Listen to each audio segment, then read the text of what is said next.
మనం ప్రశ్నోత్తరాల్లో సమయాన్ని గడిపాం. అది కూడా అవసరమే. మన యొక్క సందేహాలు దూరం అవడం అనేది చాలా అవసరం.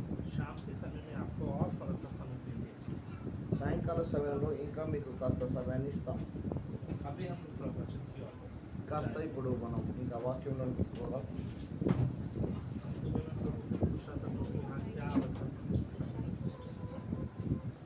నేను ఈ దినాన ఉదయకాలంలో ప్రభా ఈ యొక్క ప్రాంతం కొరకై ప్రభా ఏ వాక్యాన్ని ధ్యానించాలని నేను దేవుని అడుగుతూ వచ్చాను.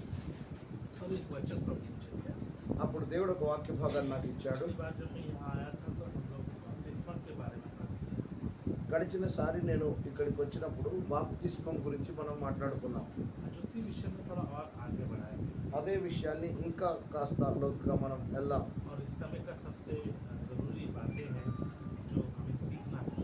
ఈ నాటి రోజుల్లో అత్యవసరమైన విషయం అది నేర్చుకోవాలి.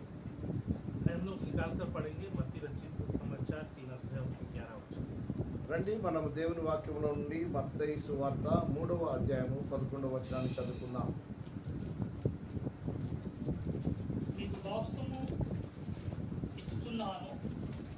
మీకు బాప్సము ఇచ్చుచున్నాను అయితే నా వెనుక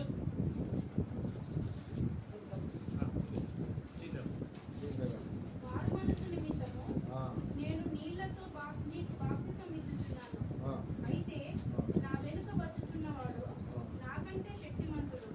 ఆయన చెప్పులు మోయుటకైనను నేను పాత్రుడను కాను. ఆయన పరిశుద్ధాత్మలోను అగ్నితోను మీకు బాప్తిసం ఇచ్చును. ప్రార్థన చేసుకుందాం. పరలోకపు తండ్రి, ఈ వాక్యం నిమిత్తమై నీ వందనాలు చెల్లిస్తున్నాను నాయన. ప్రభా నీ వాక్యాన్ని ధ్యానించడానికి మాకు కృప దయచేయండి నాయన. ప్రభా నీ వాక్యం ద్వారా మీరు మాతో మాట్లాడండి. నీ యొక్క విషయాలను నేర్చుకున్నట్లుగా ప్రభా అలాగా మేము వాక్యానుసారంగా జీవితాన్ని గడపడానికి, వాక్యానుసారంగా నడుచుకోవడానికి ప్రభా కృపను అనుగ్రహించండి. యేసు నామమున అడుగుతున్నాను తండ్రి.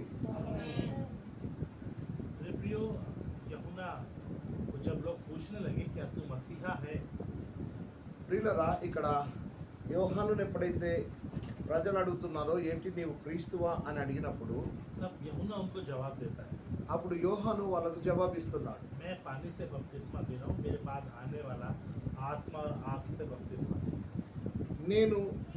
నేనైతే మారు మనస్సు నిమిత్తం మీకు నీళ్ళలో బాప్తిస్మం ఇస్తున్నాను, కానీ నా వెనుక వచ్చేవాడు శక్తిమంతుడు. ఆయన మీకు ఆత్మలోను పరిశుద్ధాత్మలోను అగ్నిలోను బాప్తిస్మం ఇస్తాడని చెప్పాడు.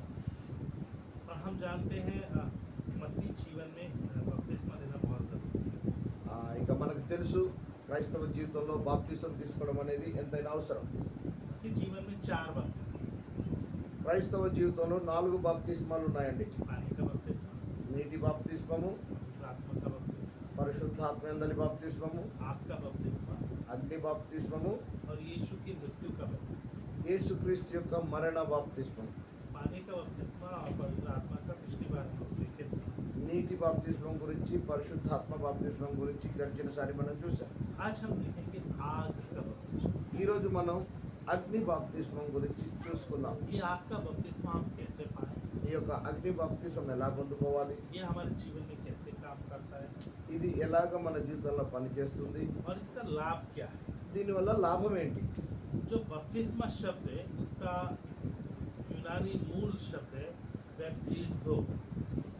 ఈ బాప్తిస్మము అనేటువంటి పదానికి మూల భాషలో, గ్రీకు భాషలో శబ్దం ఏంటంటే బ్యాప్టిజో అనేటువంటి పదం ఇవ్వబడింది.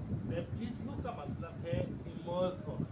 బ్యాప్టిజో అని అన్న ఆ యొక్క మూల భాషలోని గ్రీకు పదానికి అర్థం ఏంటంటే మునుగడం లేక ముంచడం, जलमग्न అంటే నీళ్ళలో పూర్తిగా మునిగిపోవడం అని అర్థం. మునిగిపోవడం, సంపూర్ణంగా లోనికి వెళ్ళడం లేక నీళ్ళలోనికి వెళ్ళడం లేక మునిగిపోవడం అని అర్థం. బాప్తిస్మం అంటేనే అర్థం పూర్తిగా మునిగిపోవడం అని అర్థం. पानी का बपतिस्मा मतलब पानी में डूब कर लेना है। నీటి బాప్తిస్మం అంటేనేమో నీళ్ళలో పూర్తిగా మునిగి తీసుకోవాలి. आग का बपतिस्मा मतलब पवित्र आत्मा का बपतिस्मा मतलब आत्मा में डूब जाना है। పరిశుద్ధాత్మ బాప్తిస్మం అంటే పరిశుద్ధాత్మలో మునగాలి. और जब हम आत्मा से परिपूर्ण होते हैं तो उस नदी में हम पूरी से अंदर होते हैं। ఎప్పుడెప్పుడైతే పరిశుద్ధాత్మ చేత నింపబడతామో మనం ఆ పరిశుద్ధాత్మ నదిలో పూర్తిగా మునిగిపోతాం. पानी का बपतिस्मा जीवन में एक ही बार लेते हैं, నీటి బాప్తిసం జీవితంలో ఒకేసారి తీసుకుంటాం. लेकिन पवित्र आत्मा का बपतिस्मा हमारे जीवन में बना रहता है। కానీ పరిశుద్ధాత్మ బాప్తిసం మన జీవితంలో అవుతూ ఉండాలి, లేక కొనసాగుతూ ఉండాలి. पानी से बाहर आ जाता है, మనం నీళ్ళలో నుంచి అయితే బయటకు వస్తాం, लेकिन परमेश्वर चाहता हम आत्मा में बने रहे। కానీ దేవుడు మనం ఆత్మలోనే ఉండాలని, ఆత్మలో నిలిచి ఉండాలని కోరుకుంటున్నాడు. ऐसे ही आग का बपतिस्मा, అలాగే అగ్ని బాప్తిస్మం. आग का बपतिस्मा मतलब आग में पूरे तरह से डूब जाना। అగ్ని బాప్తిస్మం అంటే పూర్తిగా అగ్నిలో మునిగిపోవడం అని అర్థం. और परमेश्वर क्या चाहते हैं, దేవుడు ఏం కోరుతున్నాడు? हमारा देह प्राण आत्मा आग के अंदर पूरे तरह से डूब जाए। మన దేహము, ప్రాణము మరియు ఆత్మ పూర్తిగా అగ్నిలో మునిగిపోవాలని దేవుడు కోరుతున్నాడు. और आग बाइबल में अलग अलग रीति से हम आपको देखते हैं। మనం బైబిల్లో ఆయా ప్రకారాలుగా అగ్నిని చూస్తున్నాం. पहला आग हम नरक के विषय में देखते हैं। మొదటిగా అగ్ని అంటే నరకాగ్ని గురించి మనం చూస్తాం. पढ़ेगा मरकुस 9 अध्याय 43 और 44 वचन, మార్కు సువార్త 9:43-44। 9వ అధ్యాయం 43 మరియు 44 వచనాలండి. నీ చెయ్యి నిన్ను అభ్యంతరపరిచినలా దాన్ని నరికివేయు. నువ్వు 2 చేతులు కలిగి నరకంలోని ఆరిన అగ్నిలోనికి పోవట కంటే అంగహీనుడవై జీవములో ప్రవేశించుట మేలు. वचन कहता है कि तेरा हाथ अगर तुझे ठोकर खिलाए तो उसे काट डाल। टूंडा होकर प्रवेश करना तेरे लिए इससे भला है कि 2 हाथ रहते हुए नरक की आग में डाला जाए। దేవుని వాక్యంలో ఈ విధంగా సెలవిస్తున్నాడు. ఒకవేళ నీ చెయ్యి కనుక నేను అభ్యంతర పరిస్థితి దాన్ని నరికి అగ్నిలో వేసేసే. ఎందుకంటే 2 చేతులు కలిగి నువ్వు నరకంలో ఆరనగ్నిలో పోవట కంటే అంగహీనుడు వై జీవంలో ప్రవేశించడం మేలని వాక్యం సెలవిస్తుంది. और नरक का आग कभी बुझता नहीं। నరకాగ్ని ఎప్పుడు ఆరిపోదు. तो बाइबल में आग नरक के अंदर का आग को बताया गया है। కాబట్టి అగ్ని బైబిల్లో నరకాగ్ని కూడా వర్ణించబడింది. मत्ती 3 अध्याय उसका 10 वचन, మత్తయి సువార్త 3వ అధ్యాయం దానిలోని 10వ వాక్యం అది. ఇప్పుడే గొడ్డలి చెట్ల వేరున ఉంచబడి ఉన్నది కనుక మంచి ఫలములు ఫలింపని ప్రతి చెట్టును నరకబడి అగ్నిలో వేయబడును.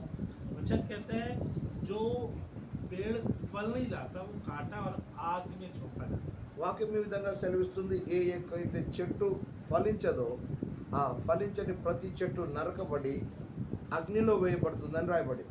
तो नरक का आग है जिसमें लोगों को डाला जाएगा जो वचन के अनुसार नहीं जीते।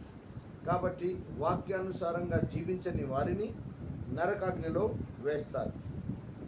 एक और आग है वो है लेक ऑफ फायर। ఇంకొక అగ్ని ఉందండి, అది అగ్నిగుండం. प्रकाशित वाक्य 21 अध्याय उसका 8 वचन, ప్రకటన గ్రంథము 21వ అధ్యాయము 8వ వాక్యం. Revelation chapter 21 verse 8। ప్రకటన 21. పిరికి వారును అవిశ్వాసులను అసహ్యులను నరహంతకులను వ్యభిచారులను మాంత్రికులను విగ్రహార్థికులను అబద్ధికులందరూ అగ్ని గంధకములతో మండు అగ్నిగుండంలో మండు గుండంలో పాలు పొందుదు. ఇది 2వ మరణం. ये दूसरी मृत्यु है जो नरक से निकालने के बाद न्याय करके परमेश्वर आग की झील में डालेगा। కాబట్టి ఇది 2వ మరణం. ఏంటంటే నరకంలో నుండి తీసిన తర్వాత దేవుడు తీర్పు తెచ్చి వారిని ఈ మండు గుండంలో వేస్తాడు. अभी लोग जो वचन के अनुसार नहीं जीते, अविश्वासी हैं, जिन्होंने उद्धार नहीं पाया, वो सीधा नरक में जाते हैं। ఇప్పుడు ఎవరైతే దేవుని నమ్మలేదో, అవిశ్వాసులో వాక్యానుసారంగా బ్రతకని వాళ్ళు ఎవరైతే చనిపోతారో వారు నరకంలోనికి వెళ్తున్నారు. और एक दिन प्रभु उनको वहां से निकालेगा, ఒకరోజు దేవుడు వారిని అక్కడి నుంచి తీస్తాడు, न्याय होगा తీర్పు తీరుస్తాడు. और फिर उसके बाद आग की झील में डाल देगा। దాని తర్వాత అప్పుడు మండుచుండు అగ్నిగుండంలో వేస్తాడు. Lake of fire. नरक अलग है, लेक ऑफ फायर अलग है। కాబట్టి నరకము వేరు, అగ్నిగుండము వేరు, లేక్ ఆఫ్ ఫైర్ అనేది వేరు. लेक हवालात की तरह है और आग की जेल की तरह है। ఈ యొక్క నరకం అనేది ఒక పోలీస్ కస్టడీ వంటిది. ఈ యొక్క అగ్నిగుండం అనేదేమో జైలు వంటిది. न्याय होने के बाद जेल में डाला जाता తీర్పు తీర్చిన తర్వాత జైల్లో వేస్తారు. है। तो ये जो आग है ये न्याय की आग। ఈ యొక్క అగ్ని ఏదైతుందో తీర్పు తీర్చిన తర్వాత వేసేది ఈ తీర్పుతో కూడినటువంటి అగ్ని, మండు అగ్ని. तीसरी आग हम देखते हैं परमेश्वर की उपस्थिति की आग। మూడవ అగ్నిని మనం చూస్తాం, దేవుని సన్నిధిలో ఉండే అగ్ని. परमेश्वर की आग पवित्र आग है।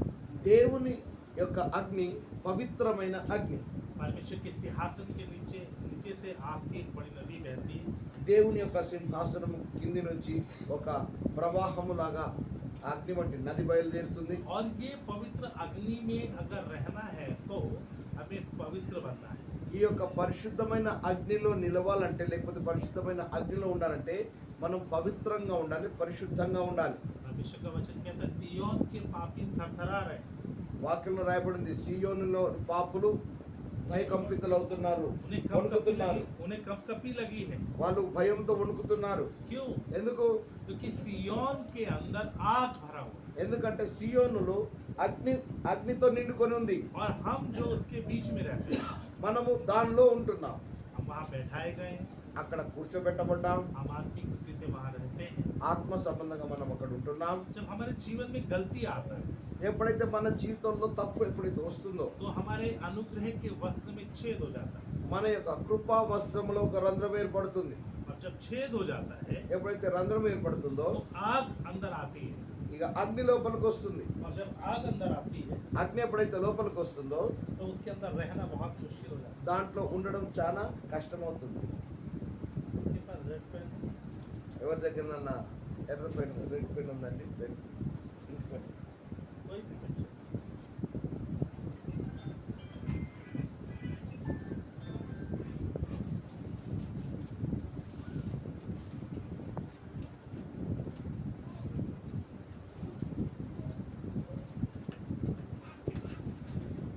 देख रहे इधर देखिए ఇటు చూడండి. ये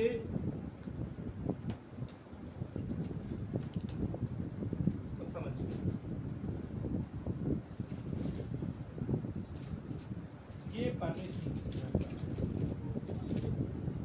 బోర్డు ఉందా? ब्लैक बोर्ड है। छेद छेद छेद छेद ఉదర్ బోర్డు कोई बात अभी फिलहाल के लिए रेड पेन है। ఎర్ర రంగులో ఉన్న పెన్ ఉందండి.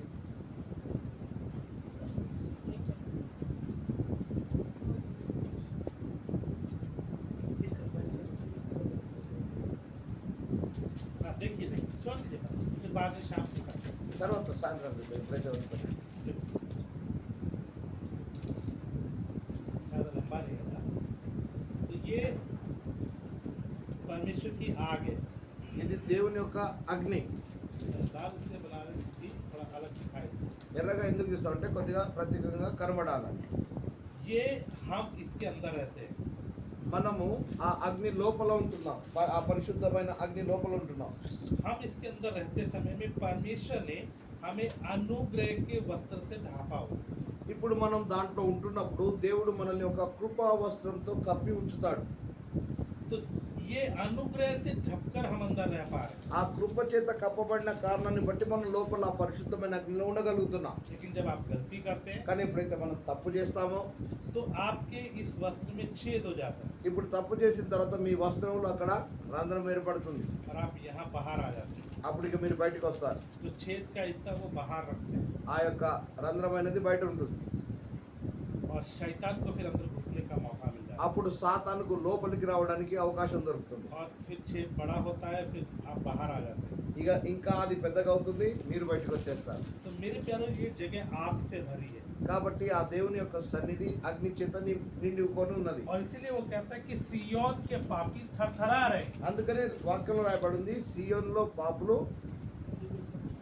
దిగులు పడుచున్నారు లేక వణుకుతున్నారు, దిగులుతో భయపడుతున్నారు అని అర్థం. क्योंकि सिय्योन में आग भरा हुआ है। ఎందుకంటే సియోనులో అగ్ని నిండుకొని ఉంది. परमेश्वर की उपस्थिति आग से भरी हुई है। దేవుని యొక్క సన్నిధి అగ్ని చేత నిండుకొని ఉంది. आप गलती के साथ उसके अंदर नहीं रह सकते, నీవు తప్పు చేసి ఆ యొక్క అగ్నిలో నీవు ఉండలేవు. क्योंकि वहां पर रहना है तो पवित्रता चाहिए। అక్కడ ఉండాలంటే పరిశుద్ధత కావాలి, పవిత్రత కావాలి. अभी भी हम पवित्र नहीं है, ఇప్పుడు కూడా మనం ఏం పవిత్రులం కాదు, लेकिन अनुग्रह के वस्त्र से ढांप कर हमको वहां रखा है। కానీ మనల్ని కృపా వస్త్రం చేత కప్పి అక్కడ పెట్టాడు. लेकिन गलती होते समय में కానీ తప్పు అయిపోయినప్పుడు उस वस्त्र में छेद हो जाता है। ఆ యొక్క ఇవ్వబడినట్టు వస్త్రానికి రంధ్రం పడిపోతుంది. समझाने के लिए మీకు అర్థం కావాలంటే जो लोग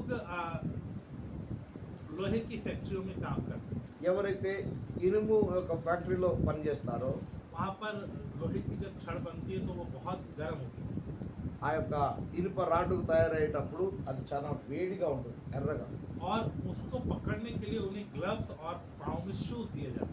వాటిని పట్టుకోవడానికి వాళ్ళకు ప్రత్యేకమైనటువంటి గ్లౌజులు మరియు కింద కళ్ళకు షూస్ ఇస్తారు. और जो वो ग्लव्स रहता है वो ये फायर प्रूफ रहता है।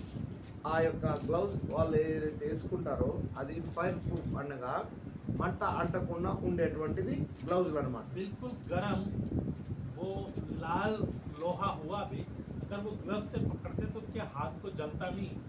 ఎర్రగా ఉన్నటువంటి ఆ యొక్క ఐరన్ రాడ్డును కూడా వాళ్ళు చేతులతో పట్టుకుంటే వాళ్ళకు చేతికి ఏం కదా, ఎందుకనగా ఆ గ్లౌజ్ ఆ విధంగా ఫైర్ ప్రూఫ్ అగ్ని అంటకుండా ఉండేటువంటిగా తయారు చేయబడతాయి. लेकिन आप सोचिए उसमें कहीं कट लग जाए ఇక అనుకోండి ఇలా వాడుతూ దాంట్లో ఒక కట్ అయిపోయిందని అనుకోండి, तो आप पकड़ेंगे तो क्या होगा, మీరు పట్టుకుంటే ఏమవుతుంది, आग ఏమంటే అంటుకుంటుంది, जलेगा। కాలిపోతుంది. ऐसे ही पाप करने वाले व्यक्ति के अनुग्रह के कपड़े में छेद हो जाता है। అలాగే పాపము చేసిన వారికి దేవుడు కప్పిన యొక్క కృపా వస్త్రంలో ఒక రంధ్రం ఏర్పడుతుంది. తప్పు చేసినప్పుడు, పాపం చేసినప్పుడు और आग वहां से टच करती అప్పుడు ఆ యొక్క అగ్ని పాస్ అవుతుంది. है और फिर क्या करता है वो व्यक्ति वहां से बाहर आता है। ఆ వ్యక్తి అక్కడి నుంచి ఏం చేస్తాడు, బయటికి వచ్చేస్తాడు. इसीलिए आपने अपने जीवन में अनुभव किया होगा, మీరు కూడా మీ జీవితంలో అనుభవించే ఉంటారు.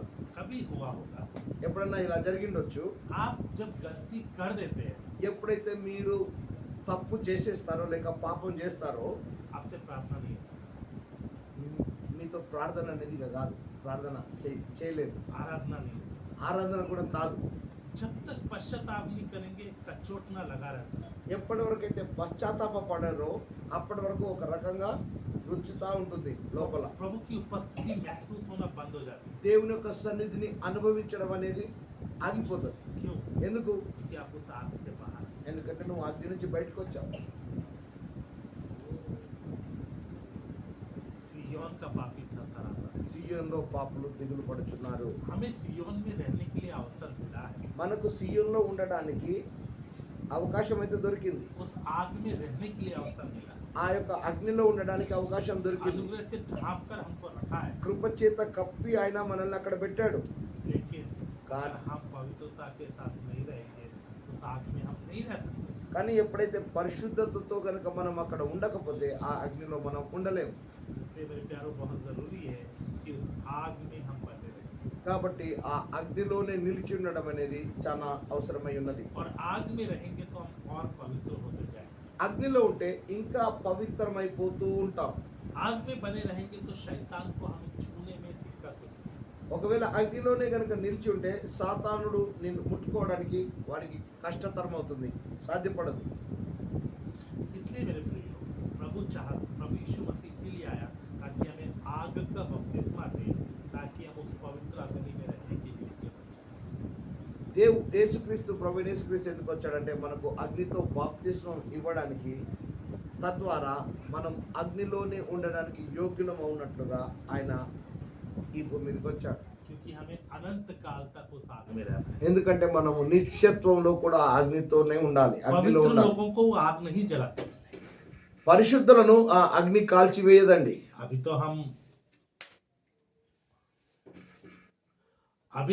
तो हम अनुग्रह के वस्त्र को पहनकर रह रहे हैं, ఇప్పుడైతే కృపా వస్త్రాన్ని కప్పుకొని ఉంటున్నాం. लेकिन जब हम महिमा का वस्त्र पहनेंगे तो उस आग में बने रह पाएंगे। కానీ ఎప్పుడైతే మహిమ వస్త్రాన్ని వేసుకుంటామో అప్పుడు ఆ అగ్నిలో ఉండగలుగుతాం. लूसीफर के बारे में हम पढ़ते हैं। లూసిఫర్ గురించి మనం చదువుతాం. लूसीफर उसी आग में घूमता था లూసిఫర్ అదే అగ్నిలో వాడు తిరిగేవాడు. कि परमेश्वर की उपस्थिति आग से भरी। ఎందుకంటే దేవుని యొక్క సన్నిధి అగ్ని చేత నిండుకొని ఉంది. वो वहां खड़ा होकर परमेश्वर की उपस्थिति में आराधना करता था। వాడు అక్కడ ఉండి దేవుని యొక్క సన్నిధిలో ఆరాధన చేసేవాడు. वो उस आग में बना रहता था। ఆ యొక్క అగ్నిలోనే ఉండేవాడు.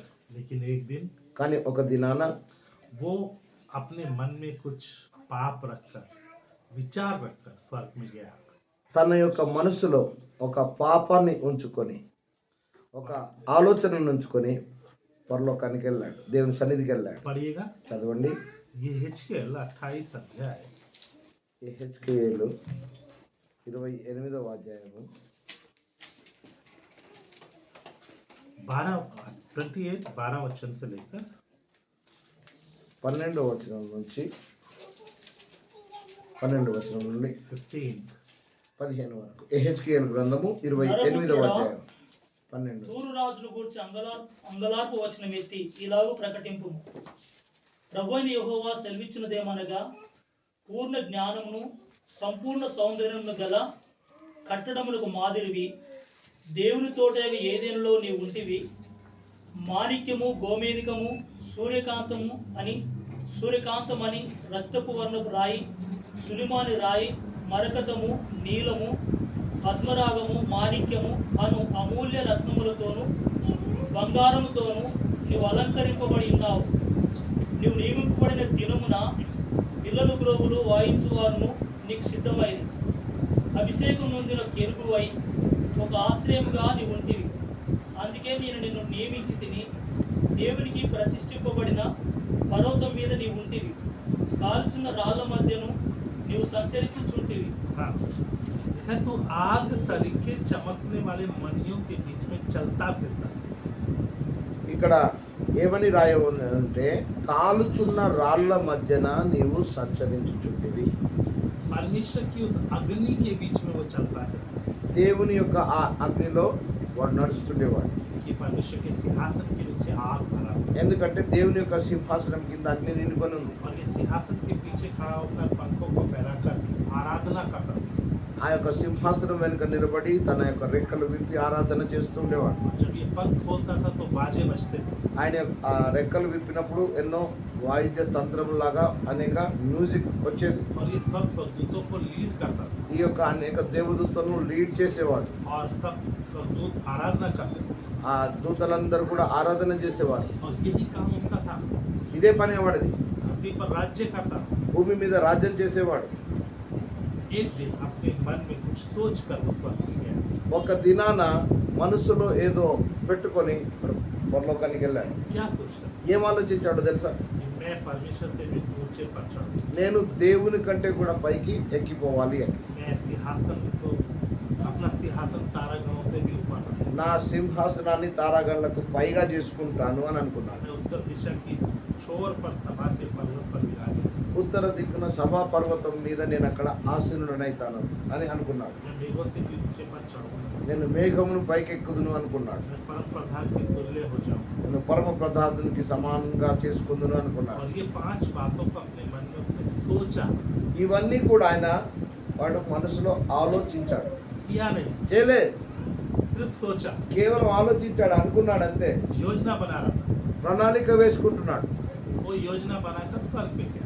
ఇలా మనసులో పెట్టుకొని ప్రణాళిక పెట్టుకొని పరలోకానికి వెళ్ళాడు. जैसे रोज जाता था वैसे आज भी गया। రోజు వెళ్ళినట్టే వెళ్ళాడు. लेकिन जैसे ही वो आग में गया वो सहन नहीं कर पाया, ఎప్పుడైతే అగ్నిలోకి వెళ్ళాడో సహించలేకపోయాడు. क्योंकि पाप के साथ उस आग में नहीं रहा जाता।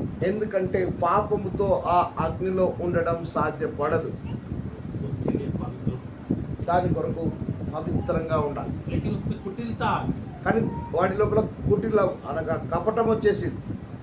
परमेश्वर के विरुद्ध बलवा आ गया। దేవునికి విరోధంగా బలాత్కారం చేయడం మొదలుపెట్టాడు. और जहाँ वो रोज दिलेरी के साथ खड़ा होता, ఎక్కడైతే ప్రతిరోజు ధైర్యంగా నిలబడేవాడో, पंख खोलकर आराधना करता, రెక్కలు విప్పి ఆరాధన చేసేవాడో, आज से वहाँ रहना मुश्किल हो। ఇప్పుడు వాడికి అక్కడ ఉండడం కష్టమవుతుంది. और परमेश्वर उसे उठाकर नीचे पटक दिया। దేవుడు వాడిని అక్కడ నుంచి తోసి కింద తోసేశాడు. वो दिन के बाद में लूसीफर को स्वर्ग में जाने का कोई अनुमति नहीं है। ఇక ఆ రోజు నుంచి ఇప్పటి వరకు లూసిఫర్కి పరలోకానికి వెళ్ళడానికి అనుమతి లేదు. आत्मा में हम भी उसी आग के अंदर हैं। ఆత్మలో మనం కూడా అదే అగ్నిలో ఉంటున్నామండి. इसीलिए गलती होते ही हम प्रभु की उपस्थिति से दूर हटना शुरू हो जाते हैं। అందుకనే తప్పు కాగానే మనం దేవుని సన్నిధిలో నుంచి దూరం అయిపోతున్నాం. चलिए अभी तो माफी मांगने का समय है।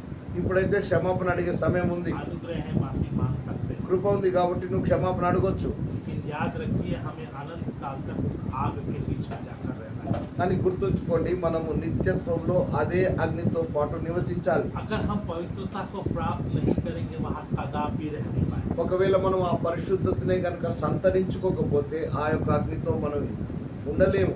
जब तक हम शरीर में है अनुग्रह का वस्त्र पहनाया है, శరీరంలో ఉన్నంత కాలం ఆయన కృపా వస్త్రం చేత మనల్ని కప్పాడు. लेकिन एक समय ये अनुग्रह हट जाएगा। ఒక సమయంలో ఈ యొక్క కృపా వస్త్రం తొలగిపోతుంది. अनुग्रह हमेशा के लिए नहीं है। కృప కూడా ఎప్పటి కొరకు ఇవ్వబడలేదు. अनुग्रह है जब तक हम बदल नहीं जाते। ఎప్పటి వరకైతే మనం పూర్తిగా మార్పు చెందమో అప్పటి వరకే కృప. और अगर आप स्वर्गीय स्थानों में उस आग के बीच में रहना चाहते हैं, ఒకవేళ పరలోక స్థానంలో నువ్వు ఆ అగ్ని మధ్యలో నువ్వు ఉండాలంటే आपको अभी पवित्र होना पड़ेगा, మీరు ఇప్పుడు పవిత్రం అయిపోవాలి, शुद्ध होना पड़ेगा। శుద్ధీకరింపబడాలి. अगर परमेश्वर आपको बोले हाँ ठीक है कोई बात नहीं रह लो, ऐसा भी बोलेगा तो भी आप वहाँ नहीं रह पाओगे। ఒకవేళ దేవుడే కనుక ఆ పర్వాలేదులే నువ్వు ఇక్కడ ఉండు అని దేవుడి అనుమతి ఇచ్చినా కానీ ఆ పరిశుద్ధమైన అగ్నితో నువ్వు ఉండలేవు. इसलिए मेरे प्यारों हमारा बदलना बहुत जरूरी है। కనుక మనం మార్పు చెందడం అనేది చాలా అత్యవసరమై ఉన్నది. ना केवल बाहरी रूप में बल्कि अंदर से आत्मिक रूप में भी हमें बदलना है। కేవలం ఏదో బయట మార్పు చెందడం కాదు కానీ ఆత్మ సంబంధంగా అంతరంగం లోపల నుంచి పూర్తిగా మార్పు చెందాలి. अगर हम बाहर से अच्छा बनकर दिखा रहे हैं अंदर में कुछ और है तो हम कपटी हैं। ఒకవేళ మనం బయట మంచిగా ఉంటున్నాం, బయట మంచిగా ఉన్నట్టుగా కనబడుతున్నాం, కానీ లోపల సరిగా లేకపోతే మనం కపటం చేసిన వారం అవుతాం, లేక వేషధారులం అవుతాం. लोगों के लिए बाहर को दिखाएंगे तो चले, ప్రజల కొరకు బయట చూపిస్తే సరిపోతుంది, చెల్లుతుంది लोग చెల్లుతుంది. आपको अच्छा बोलेंगे, ప్రజలు నిన్ను మంచివాళ్ళు అని అంటారు, మంచివాడు మంచిది అని लोग అంటారు. बोलेंगे बहुत पवित्र आदमी है।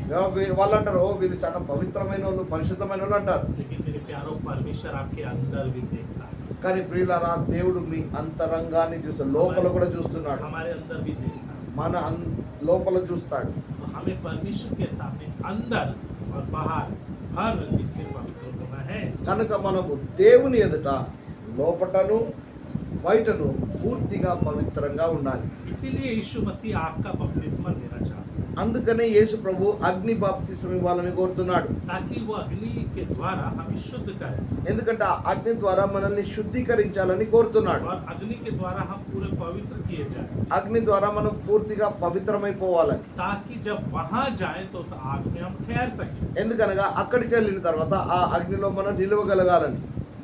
प्रभु चाहता है हम अनंत काल की उस जगह में पहुंचे और उससे पहले हम पवित्र हो जाएं। కాబట్టి ఆ నిత్యత్వంలోనికి వెళ్ళేదానికంటే ముందే మనం పవిత్రమైపోవాలని దేవుడు కోరుతున్నాడు. Hebrew chapter 12 verse 14, Hebrew 12:14. इब्रानी 12 अध्याय 14 वचन। హెబ్రీలకు రాసిన పత్రిక 12వ అధ్యాయము 14వ వచనం. 14, 15 అందరితో दोनों पढ़ें। సమాధానమును 14:15 చదువు. 12వ అధ్యాయం 14-15 వచనం. అందరితో సమాధానమును పరిశుద్ధత కలిగి ఉండుట ప్రయత్నించుడి. పరిశుద్ధత లేకుండా ఎవడునూ ప్రభువును చూడడు. మీలో ఎవడైనను దేవుని కృపను పొందకుండా తప్పిపోవునేమో అనియు, చేదైన వేరు ఏదైనాను మొలిచి కలవరపరచుట వలన అనేకులు అపవిత్రులై పోదురేమో అనియు, ఒక పూట కోటి కొరకు తన జ్యేష్ఠత్వకు అమ్మివేసిన ఏశావు వంటి భ్రష్టుడైనను వ్యభిచారైనను ఉండునేమో అనియు జాగ్రత్తగా చూచుకొనుడి. वचन कहता है सबसे मेल मिलाप रखने का प्रयास करो అందరితో సమాధానంగా ఉండడానికి ప్రయత్నం చేయండి. और उस पवित्रता के खोजी हो जिसके बिना कोई कदापि प्रभु को नहीं देखेगा। ఏ పరిశుద్ధతను మీరు వెంబడించాలి లేకపోతే వెతకాలంటే, ఏ పరిశుద్ధత లేకుండానైతే మనము ప్రభువును చూడలేమో ఆ పరిశుద్ధతను మీరు వెంటాడండి, उस पवित्रता के खोजी। ఆ పరిశుద్ధతను మీరు పొందుకోండి. ఏ పరిశుద్ధత? ఏ పరిశుద్ధత లేకుండానైతే మనం ప్రభువును చూడలేమో అటువంటి పరిశుద్ధతను మీరు పొందుకోండి. एक पवित्रता जो हमारी अपनी दृष्टि में ఒక పరిశుద్ధత ఏమో మన దృష్టిలో పరిశుద్ధతగా అనిపించేది, लगता है मैं ठीक हूँ। మనకు అనిపిస్తుంది నేను బాగానే ఉన్నానని. एक पवित्रता है दूसरों की दृष्टि में। ఇంకొకటి ఏంది? ఇతరుల దృష్టిలో हम धोखा दे सकते हैं మనం మోసగించవచ్చు, और देने की कोशिश करते हैं, ఇతరులను మోసం చేయాలని కూడా ప్రయత్నం చేస్తాం. है ना। अंदर कुछ और रख के बाहर कुछ और दिखाते हैं। లోపల ఒకటి ఉంచుకొని బయట ఒకటి ఏదో చూపిస్తుంటాం. हर व्यक्ति ऐसा करता है। ప్రతి వ్యక్తి అలా చేస్తుంటాడు. लोगों के सामने हम अच्छे बन सकते हैं, ఇతరుల ముందు మనం మంచిగా తయారు కావచ్చు, లేక చూపించుకోవచ్చు, लेकिन प्रभु के सामने नहीं बनता है। కానీ ప్రభు ఎదుట మనం అలా చేయలేము. इससे प्रभु क्या है? కాబట్టి ప్రభు ఏమంటున్నాడు? उस पवित्रता की खोज ఆ పరిశుద్ధతను మీరు వెంటాడండి లేక పొందుకోండి. परमेश्वर की दृष्टि में। దేవుని దృష్టిలో ఏదైతే పరిశుద్ధతనో అది. इसलिए हम अपने आप को जांच लें। అందుకనే మనల్ని మనం పరీక్షించుకోవాలి. प्रभु चाहता है हम अंदर बाहर से बिल्कुल पवित्र हो जाए, దేవుడు కోరుతున్నాడు మనం లోపల బయట మొత్తం పూర్తిగా పవిత్రమైపోవాలి. क्योंकि हम एक दिन आग में जाकर रहेंगे। ఎందుకంటే ఒక దినాన పోయి మనం అగ్నిలో ఉండాలి. पढ़िएगा दूसरा Corinthians 7 अध्याय 11 वचन। 2 కొరింథీ 7:1. Second Corinthians chapter 7 verse 1। 2 కొరింథీ 7:1.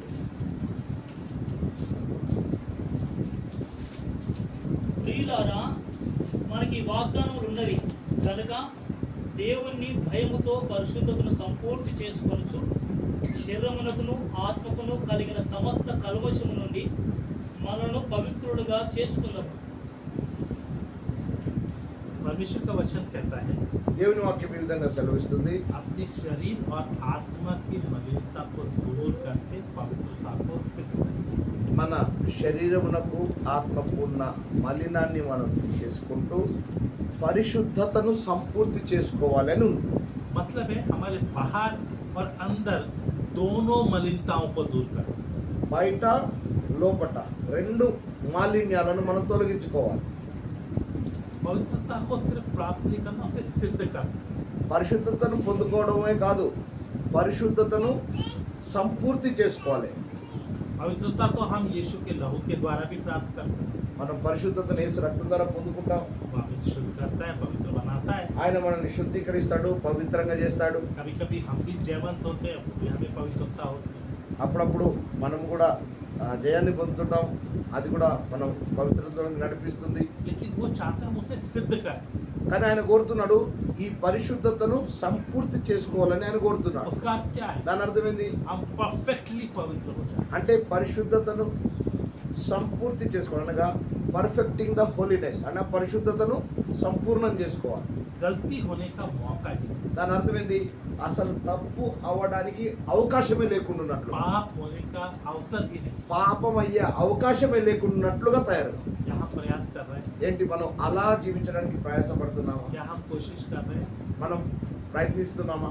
प्रभु किनको लेकर जाए? ప్రభు ఎవరిని తీసుకొని వెళ్తాడు? जो पवित्रता को सिद्ध करे, ఎవరైతే పరిశుద్ధతను సంపూర్తి చేసుకుంటారో వాళ్ళనే. जो पवित्रता को सिद्ध करे। ఎవరైతే పరిశుద్ధతను సంపూర్తి చేసుకుంటారో. मेरे प्यारों, उसकी दृष्टि की पवित्रता हमें प्राप्त करनी है। కాబట్టి ఆయన దృష్టిలో ఏదైతే పరిశుద్ధతనో అది మనము పొందుకోవాలి.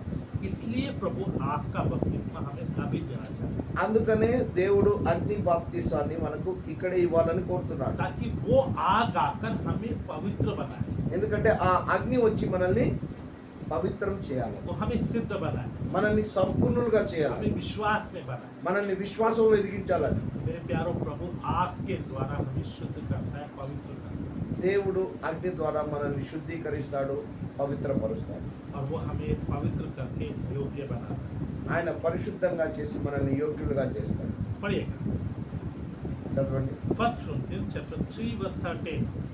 1 కొరింథీ 3:13. मेरा दोस्तों की बात है, तेरा वचन। కొరింథీయులకు రాసిన మొదటి పత్రిక 3వ ఎవడైనా ఈ అధ్యాయం పునాది 3వ మీద ఎవడైనా ఈ పునాది మీద బంగారము వెండి వెలగల రాళ్ళు కర్ర గడ్డి కొయ్యకాలు మొదలైన వాటితో కట్టిన యెడల వాని పని కనబడును. ఆ దినము దాన్ని తేటపరచును, అది అగ్ని చేత బయలుపరచబడును. మరియు వాని వాని పని ఎట్టిదో దాని అగ్నియే పరీక్షించును. लोग अलग अलग रद्दा रखते हैं. జనాలు వేరే వేరే పునాది వేస్తున్నారు. परमेश्वर हर एक रद्दे को परखे. దేవుడు ప్రతి పునాదిని పరీక్షిస్తాడు. ये सेवकाई से संबंधित. ఇది సేవకు సంబంధించిన విషయం అండి. हम आज सुबह के समय में बहुत सवाल भी चल रहा था. ఇప్పుడు పొద్దున మనం అనేక ప్రశ్నలు కూడా అడిగారు. बहुत कलिसियाएं हैं, वेल मेंटेन्ड हैं. చాలా సంఘాలు ఉన్నాయి, వెల్ మెయింటైన్ ఉన్నాయి, బాగానే చూడడానికి అన్ని సిస్టమేటిక్గా జరుగుతున్నాయి. कौन क्या है अभी पता नहीं चलेगा. जब न्याय होगा तो सब हाल खुल जाएगा. ఏది కరెక్ట్ అయిందో ఇప్పుడు ఏం తెలియట్లేదు, కానీ ఎప్పుడైతే తీర్పు జరుగుతుందో అప్పుడు అన్నీ క్లియర్ అయిపోతాయి. जैसे एक मेसर जब घर बनाता है तो एक एक ब्रिक रखता जाता है. చూడండి, ఒక మేస్త్రి పనివాడు ఇల్లు కట్టేవాడు ఇల్లు కట్టేటప్పుడు ఒక్కొక్క ఇటుకను పెడుతూ వెళ్తాడు.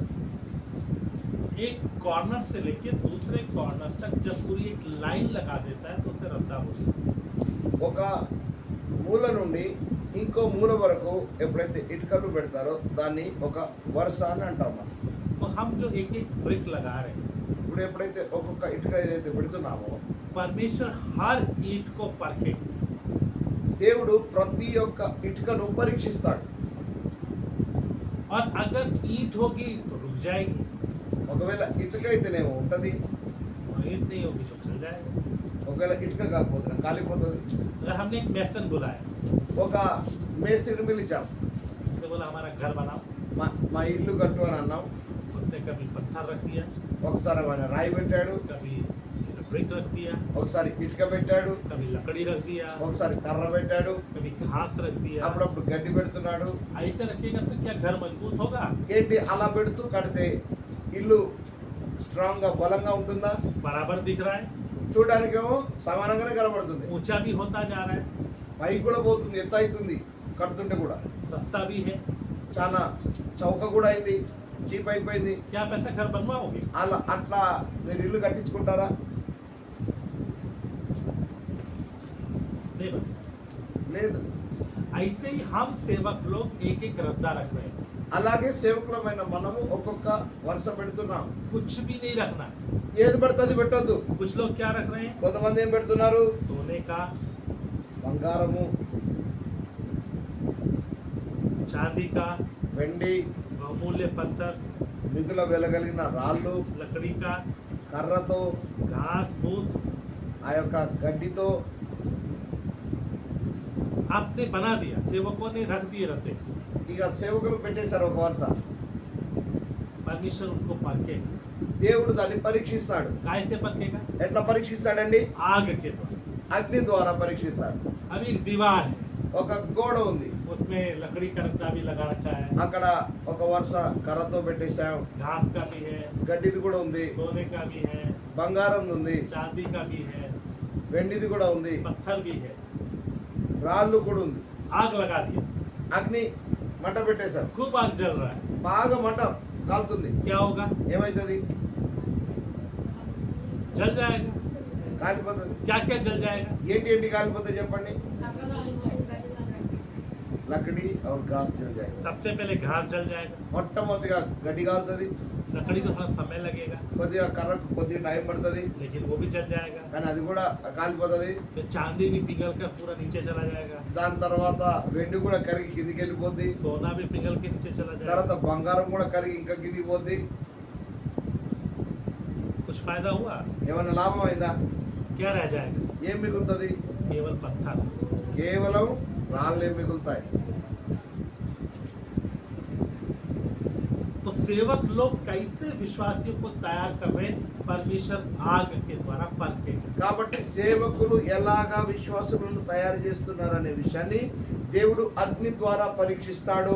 हर विश्वासी को परखेगा. ప్రతి విశ్వాసిని పరీక్షిస్తాడు. बिना परखे वो किसी को लेकर नहीं जाएगा. పరీక్షించకుండా ఆయన ఎవరిని తీసుకొని పోడు. पढ़िएगा यिर्मयाह 20 अध्याय యెర్మీయా గ్రంథము 20వ అధ్యాయము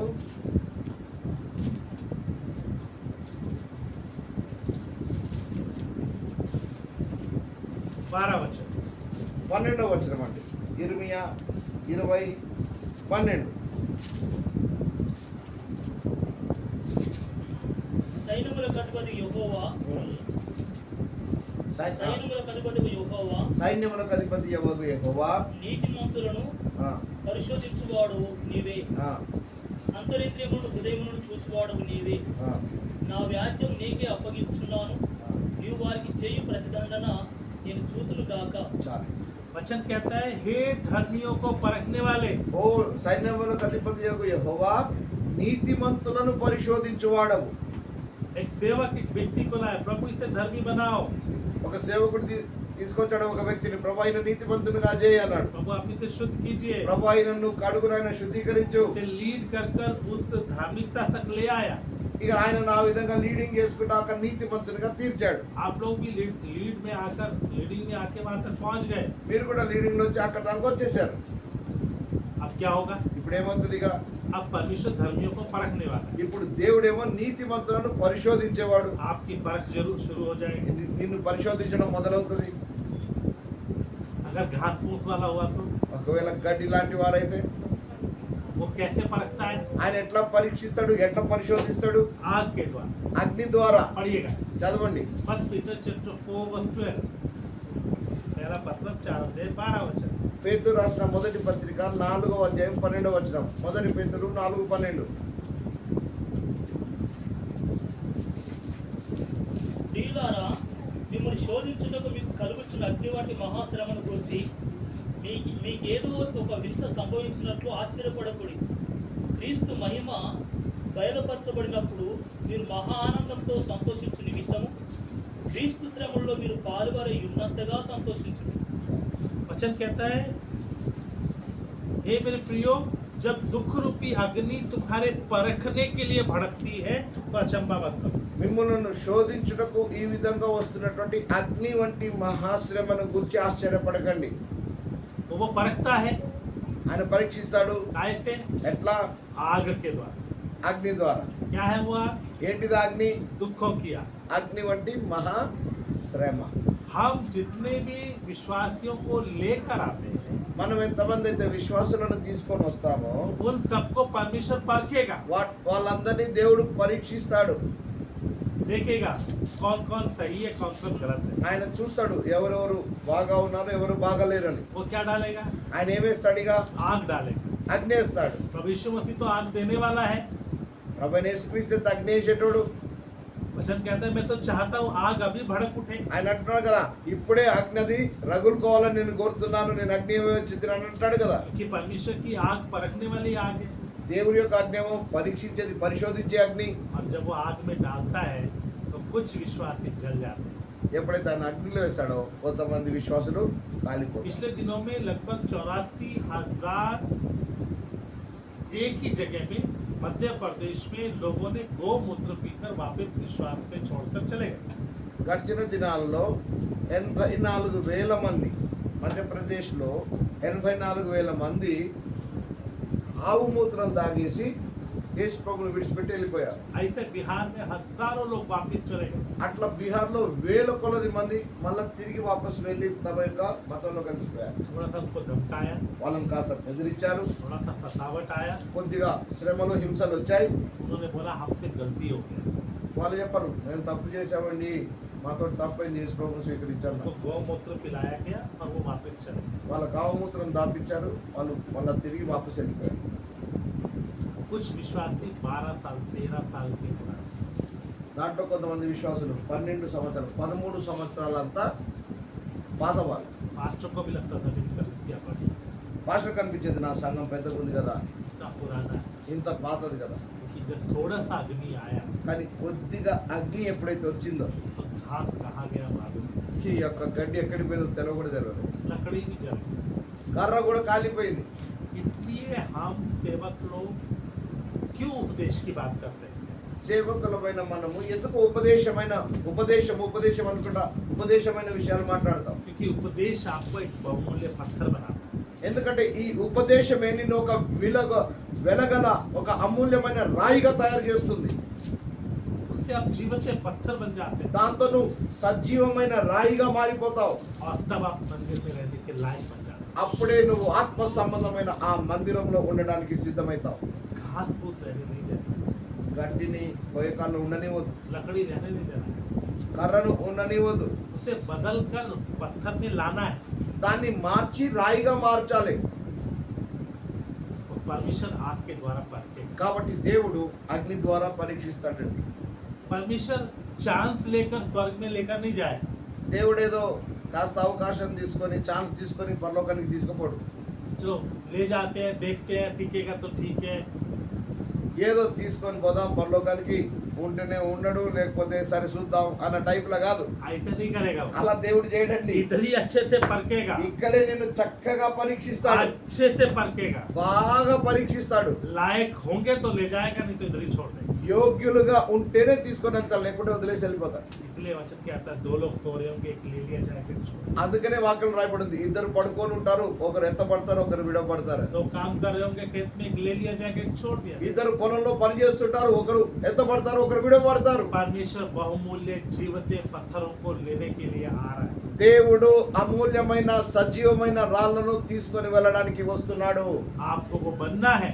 అది నువ్వు అలా తయారు కావాలి. आप बोलेंगे मैं तो जीवता पत्थर हूँ। నువ్వైతే అంటున్నావు నేనైతే సజీవమైన రాయినే. पास्टर भी बोलेगा ये विश्वासी तो बहुत अच्छा है, पक्का पत्थर है। పాస్టర్ కూడా అంటాడు, "ఏయ్, ఈ విశ్వాసి అయితే చాలా మంచి విశ్వాసి, ఈయనైతే నిజంగానే రాయి" అంటాడు. पास्टर का गवाही नहीं चलेगा, పాస్టర్ సాక్ష్యం నడవదండి, आपका गवाही नहीं మీ चलेगा। సాక్ష్యం కూడా నడవదు. आग भेजेगा, అగ్ని పంపిస్తాడు, सबके जीवन में भेजेगा। అందరి జీతాల్లో. टिकेंगे तो ले जाएगा, ఒకవేళ నిలిచుంటే తీసుకుపోతాడు, जल गए तो खत्म हो गया, ఒకవేళ గనక కాలిపోతే ఖతమే, पिघल के निकल गए तो खत्म हो गया। ఒకవేళ గనక కరిగి కారిపోతే అయిపోయినట్టే. जो स्थिर रहेगा वही जाएगा। ఎవరైతే స్థిరంగా ఉంటారో వారే వెళ్తారు. इसीलिए मेरे प्यारो, हमें उस दिन धोखा ना हो। అందుకనే ప్రియులరా, ఆ దినాన మనం మోసపోకుండా ఉండడానికి इसीलिए प्रभु आपका बपतिस्मा देता है, అందుకనే దేవుడు అగ్ని బాప్తిస్మాన్ని ఇస్తాడు. ताकि हम उसमें ठहरना सीख जाए। ఎందుకంటే మనం దాంట్లో నిలిచి ఉండడం నేర్చుకోవాలని. बीच बीच में हम चेक करें अभी बन गए या नहीं बन। మధ్య మధ్యలో చెక్ చేస్తుండాలి, మనం తయారయ్యామా లేదా అని. आपके जीवन में जब आग आती है, आप चिल्लाते हो या विश्वास के साथ खड़े रहते हो। నీ జీవితంలో అగ్ని వచ్చినప్పుడు నువ్వు అరుస్తున్నావా లేక నిలబడుతున్నావా ये స్థిరంగా? आपका बपतिस्मा का विषय बहुत गहरा है। ఈ అగ్ని బాప్తిస్మం అనేటువంటి విషయం చాలా లోతైనదండి. करीब 1.5 साल पहले मैंने ट्रेनिंग सेंटर में ये खोल कर सिखाया। దరిదాపుగా సంవత్సరంన్నర క్రితము ఇది ట్రైనింగ్ సెంటర్లో బాగా లోతుగా నేర్పించారు. मेरे प्यारों, आग पाना बहुत जरूरी है। నా ప్రియులారా, అగ్నిని పొందుకోవడం అనేది చాలా అవసరం. आग में ठहरना बहुत जरूरी है। అగ్నిలో నిలిచి ఉండడం అనేది చాలా అవసరం. वो आपको आग के द्वारा परखेगा। ఆయన నిన్ను అగ్ని ద్వారా పరీక్షిస్తాడు. जब आपको वो आग में डालता है ఎప్పుడైతే ఆయన నిన్ను అగ్నిలో వేస్తాడో तो आप क्या करते हो? మీరేం చేస్తారు? कौन सी आग है? ఏ అగ్ని అండి? बोलिए, कौन सी आग में डालता है? చెప్పండి, ఏ అగ్నిలో వేస్తాడని? పవిత్రాత్మ కాదు. इतना देर बताने के बाद परिशुद्ध आत्मा। ఇంతసేపు చెప్పిన తర్వాత పరిశుద్ధాత్మ అగ్ని అంటున్నాడు. चलो एक और बात है। ఇంకోసారి చూడు. परिशुद्ध आत्मा का आग में ठहरने के लिए अभी ये वाली आग डालता है। పరిశుద్ధాత్మ అగ్నిలో నువ్వు నిలవాలి అనే ఫస్ట్ నిన్ను ఈ అగ్నిలో వేస్తున్నాడు. पड़ेगा। చదవండి, 1 Peter chapter 4 verse 12। మొదటి పేతురు 4:12. ये वचन बहुत ही महत्वपूर्ण वचन है। ఇది చాలా మహత్వపూర్ణమైనటువంటి వాక్యం అండి. मैं आपको मोती दे रहा हूँ, మీకు మంచి ఒక ముత్యాన్ని ఇస్తున్నాను, एक सच्चाई बता रहा हूँ। ఒక సత్యాన్ని చెప్తున్నాను. बहुत लोगों को ये सच्चाई पता ही नहीं है, చాలా మందికి ఈ సత్యం తెలియనే తెలీదు. और वो लोग ऐसे ही जी रहे हैं। వాళ్ళు అలాగే బతుకుతున్నారు. और जब आग आता है तो फिर परेशान हो जाते हैं। ఈ అగ్ని రాగానే ఇబ్బంది పడుతున్నారు. आग आए बिना आप परखे नहीं जाओगे। అగ్ని రాకుండా నీవు పరిశోధింపబడవు. वो क्या करता है? కాబట్టి ఆయన ఏం చేస్తాడు? वो बीच बीच में आग डालकर देखता है पत्थर बने हैं या नहीं, अभी भी घास फूस है। మధ్య మధ్యలో అగ్ని వేసి చూస్తుంటాడు, ఇప్పటికి రాయిగా తయారయ్యావా లేకపోతే ఇంకా గడ్డిలాగా కర్రలాగానే ఉన్నావా అని, या अभी भी सोना चांदी ही है। లేకపోతే ఇంకా బంగారం వెండిలాగా ఉన్నావా అని. आपको लगता होगा सोना आग में ठहरेगा, सोना भी राख हो जाता है। మీకు అనిపిస్తుందేమో బంగారం అగ్నిలో అయితే ఉంటది అని. కాదు, బంగారం కూడా కరిగిపోతుంది అగ్నిలో. चांदी भी जल के खत्म हो जाता है, వెండి కూడా అగ్నిలో కరిగిపోతుందండి. सोना भी खत्म हो जाता है। బంగారం కూడా ఖతమైపోతుంది. सुलेमान साहब ने सोने से बाढ़कर मंदिर बनाया था। సొలొమోను ఆ యొక్క బంగారాన్ని కరిగించి ఆ యొక్క మందిరాన్ని కట్టేటప్పుడు వాడాడు. आग लगा तो सोना कहाँ गया? सब नीम में चला गया। అగ్ని ఎప్పుడైతే అంటుకుందో ఆ మందిరానికి ఏమైంది? ఆ మొత్తం బంగారం అంతా పునాదిలోనికి దిగిపోయింది. और वो नीम से निकालकर नबूकदनेस्सर अपने देश में ले गया। ఆ యొక్క పునాదిలో నుంచి తవ్వి నెబుకద్నెజరు తన దేశానికి తీసుకొని పోయాడు. लेकिन पत्थर वहीं पड़े रहे। కానీ రాళ్ళు అక్కడే ఉన్నాయి. तो सोना समझकर आप लोग ये नहीं सोचिएगा कि सोना रह जाएगा। ఆ బంగారం అనేసరికి బంగారం ఉంటుంది అగ్నిలో అని మీరు అనుకోవద్దండి. पड़ेगा। पहला पत्रस 4:12 మొదటి పేతురు 4:12 చదవండి. ప్రియులారా, మిమ్మల్ని శోధించుటకు మీకు కలుగుచున్న అగ్ని వంటి మహాశ్రమను గురించి మీకు ఏదో ఒక వింత సంభవించినట్లు ఆశ్చర్యపడకుడి. క్రీస్తు మహిమ బయలుపరచబడినప్పుడు మీరు మహానందముతో సంతోషించు నిమిత్తము క్రీస్తు శ్రమల్లో మీరు పాల్గొని ఉన్నంతగా సంతోషించుడు. वचन कहता है कि जैसे दुख रूपी अग्नि जब तुम्हारे जीवन में आती तो अचंभा मत करो।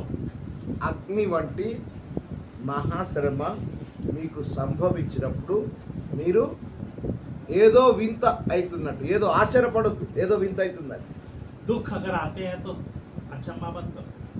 ఈ యొక్క శ్రమలు వచ్చినప్పుడు మీరు ఆశ్చర్యపడకండి. आपके जीवन में दुख आता है, మీ జీవితంలో శ్రమలు వస్తున్నాయా? आपके करते మీరేం చేస్తున్నారు? क्या हो गया? అయ్యో ఏమైంది ఇప్పుడు? क्यों हो गया? అయ్యో ఎందుకైంది? मैं तो इतना प्रार्थना करता हूँ, నేను ఇంత ప్రార్థన చేస్తున్నా मैं కదా, तो वचन पढ़ता हूँ, నేను వాక్యం చదువుతున్నా, फिर मेरे जीवन में ये क्यों है? అయినా నా జీవితంలో ఇది ఎందుకు? पास्टर जी जल्दी हटाओ, పాస్టర్ గారు తొందరగా దీన్ని తీసేయి, जल्दी जल्दी प्रार्थना करो। తొందర ప్రార్థన చేయి. है ना, ऐसे रोते हैं ना, అలా ఏడుస్తారు కదా, चिल्लाते हैं ना। అరుస్తారు కదా. लेकिन प्रभु का वचन क्या कहता है? ప్రభు ఏమంటాడు? जब दुख आते हैं तो खुश हो जाओ। శ్రమలు ఒకవేళ మీకు వస్తే మీరు సంతోషించండి. आपकी बाइबल में लिखा है, మీ బైబిల్లో రాయబడి ఉందా? क्या लिखा है? ఏమనుంది? आनंद करो, సంతోషించండి, मगन हो जाओ। మహానందంతో ఉండండి. क्यों? ఎందుకు? क्योंकि आप परखे जा रहे हैं। ఎందుకంటే మీరు పరిశోధింపబడుతున్నారు. ऐसा आपको पता चल रहा है मेरे अंदर कहाँ घास है, कहाँ लकड़ी है, कहाँ क्या है। మీలో తెలిసిపోతుంది, నా దగ్గర ఎక్కడ గడ్డి ఉంది, ఎక్కడ కర్ర ఉంది, నా దగ్గర ఎక్కడ ఏముంది అనేది ఆ అగ్నిలో గుండా, ఆ శ్రమలో గుండా వెళ్ళినప్పుడు తెలుస్తుంది. जहाँ जहाँ मिलावट है, ఎక్కడెక్కడైతే కల్తీ ఉందో, जहाँ जहाँ घास फूस है, ఎక్కడెక్కడైతే ఆ యొక్క గడ్డి ఉందో हर बार आता है वो जल जाता है। ప్రతిసారి వస్తుంది, అది కాలిపోతుంది. तो आपको पता है ये खाली जगह है, మీకు తెలుసు ఇది ఖాళీ జాగా అని. आप उसको अच्छे से भरने की कोशिश करो। మళ్ళీ దాన్ని మంచిగా నింపడానికి ప్రయత్నం చేస్తావు. ऐसा करते करते आप पवित्र जीवित पत्थर बन जाओगे। అలాగ నువ్వు చేస్తూ చేస్తూ పరిశుద్ధమైన సజీవమైన రాయిగా మారుతావు. एक वचन पढ़िएगा, ఒక వాక్యం చదవండి. इज़राया चैप्टर 48 वर्स 10। యెషయా 48:10.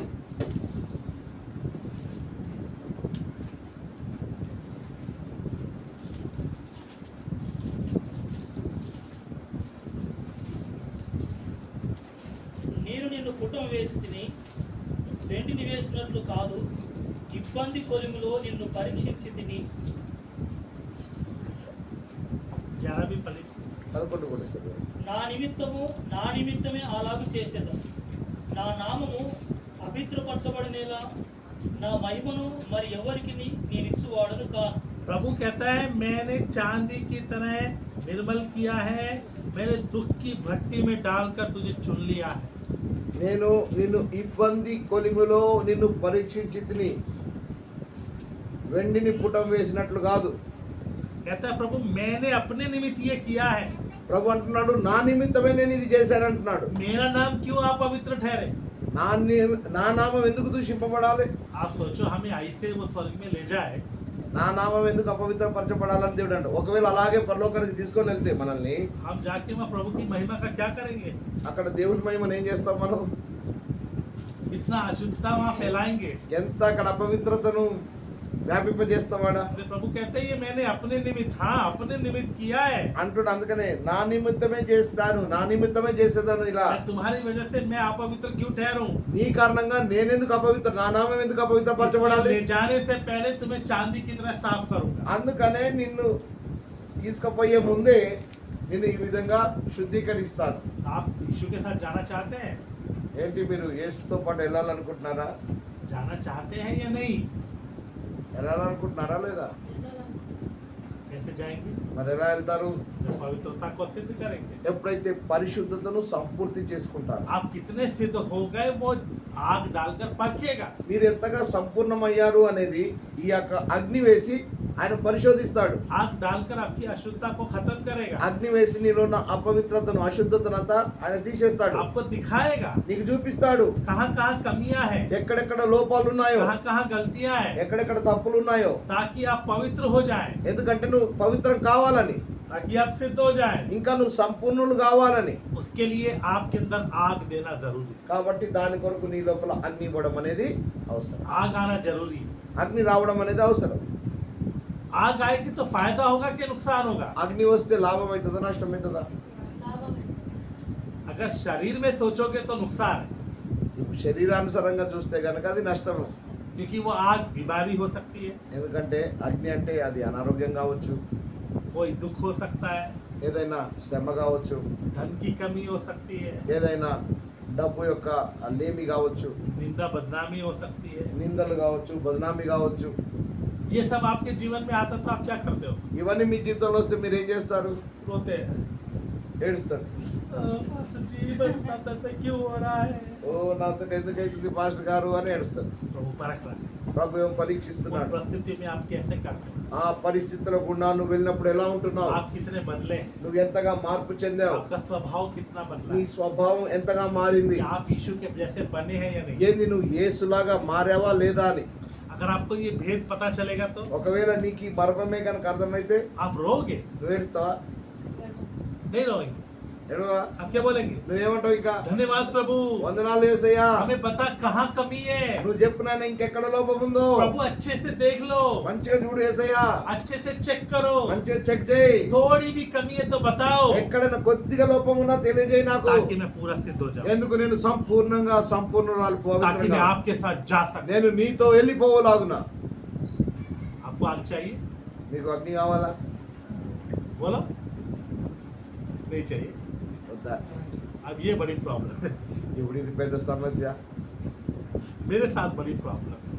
నాకు ఇది ఒక పెద్ద సమస్య అవుతుంది ఇక్కడ. हमारे हरियाणा में మా హర్యానా లోపల हाँ ऐसे होता है, అవును అంటే ఇట్లా ఇట్లా అంటారు, नहीं मतलब ऐसे होता है। కాదు అంటే ఇట్లా ఇట్లా అంటారు. अब यहाँ क्या है, ఇక్కడేంది आउना ऐसे होता है, అవునంటే కూడా ఇట్లా ఇట్లా అంటుంటారు. तो समझ नहीं आता।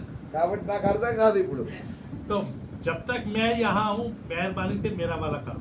కాబట్టి నేను ఇక్కడ ఉన్నన్ని రోజులు మీరు మా మా లాగానే అనండి. आउना అవునా कादू, కాదు, चलो करो सब लोग, आउना అవునా कादू, కాదు, ठीक है। సరేనా?